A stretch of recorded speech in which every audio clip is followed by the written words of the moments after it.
On February 12, 2026, the White House erased the legal backbone of every federal climate regulation, claiming $1.3 trillion in savings while ending limits on farm equipment emissions overnight. For farmers, this promises cheaper tractors and fewer rules, but it unleashes a legal and scientific storm that no one can fully predict. What does this seismic shift actually mean for the future of American agriculture?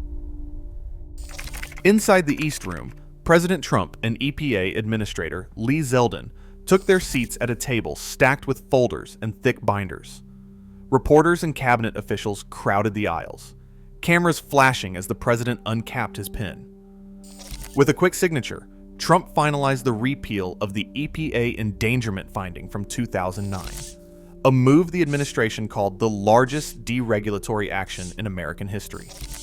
The official ceremony, held just after noon on February 12, 2026, was broadcast live.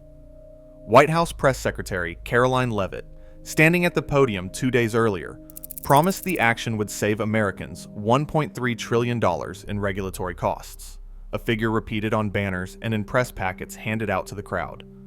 Zeldin addressed the assembled press and declared that they were driving a stake through the heart of climate change religion. The repeal takes effect immediately, with no waiting period or phase-in. Legal authority for all greenhouse gas regulations under the Clean Air Act vanished with the stroke of a pen, sending shockwaves through federal agencies and state governments. Environmental groups called it the single biggest attack on climate action in U.S. history, but inside the White House, the mood was triumphant. The Supreme Court's 2007 decision in Massachusetts versus EPA stands as the cornerstone for federal climate regulation. In that ruling, the court found that greenhouse gases, including carbon dioxide, qualify as air pollutants under the Clean Air Act. This forced the EPA to determine whether these gases endanger public health and welfare. 2 years later, after reviewing the scientific record, the agency issued the endangerment finding, declaring that greenhouse gases do, in fact, threaten Americans' health and safety.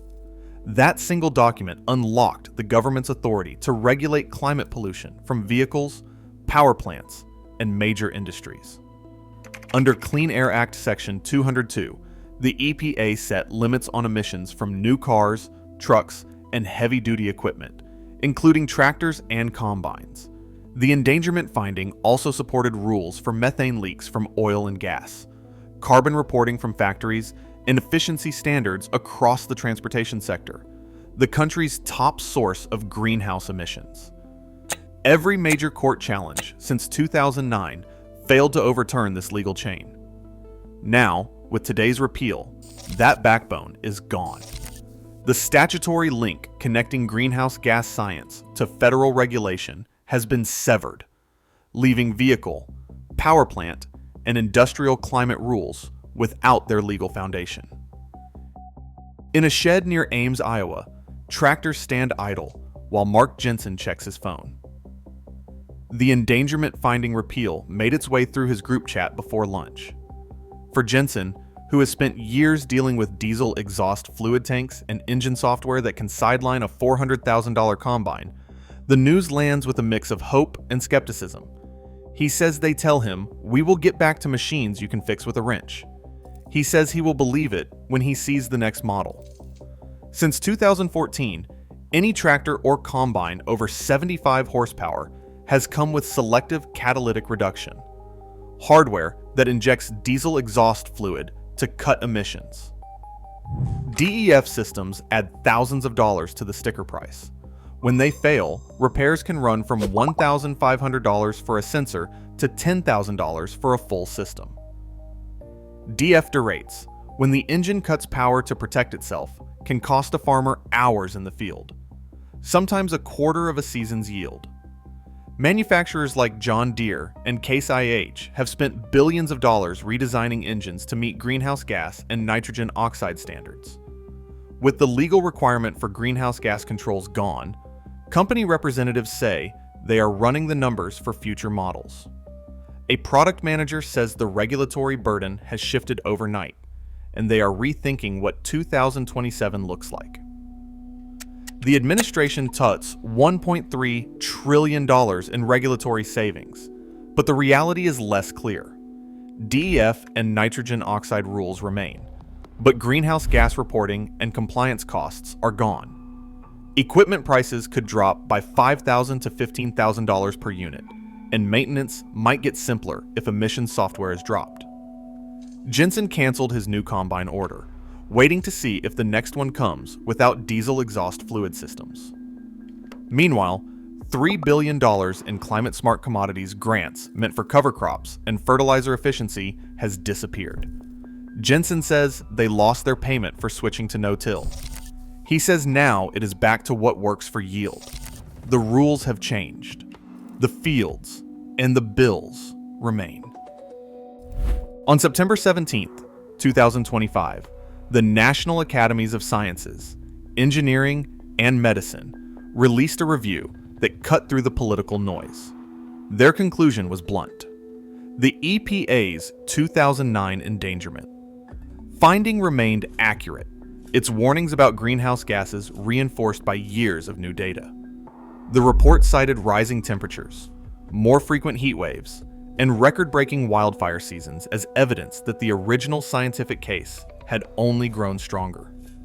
Ocean acidification, heavier downpours, and shifting weather patterns were all linked to greenhouse gas emissions, with the science described as beyond dispute.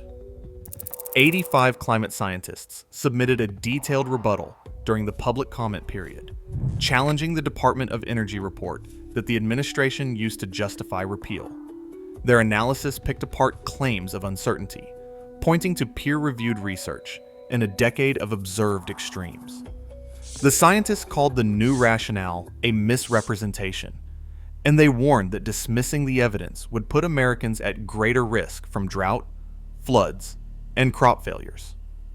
The American Meteorological Society and the Union of Concerned Scientists joined the chorus, emphasizing that the process had ignored established standards for scientific review. The numbers tell their own story.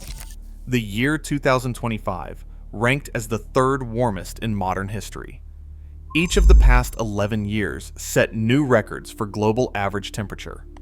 The United States remains the world's second largest emitter of greenhouse gases today, and the largest in history.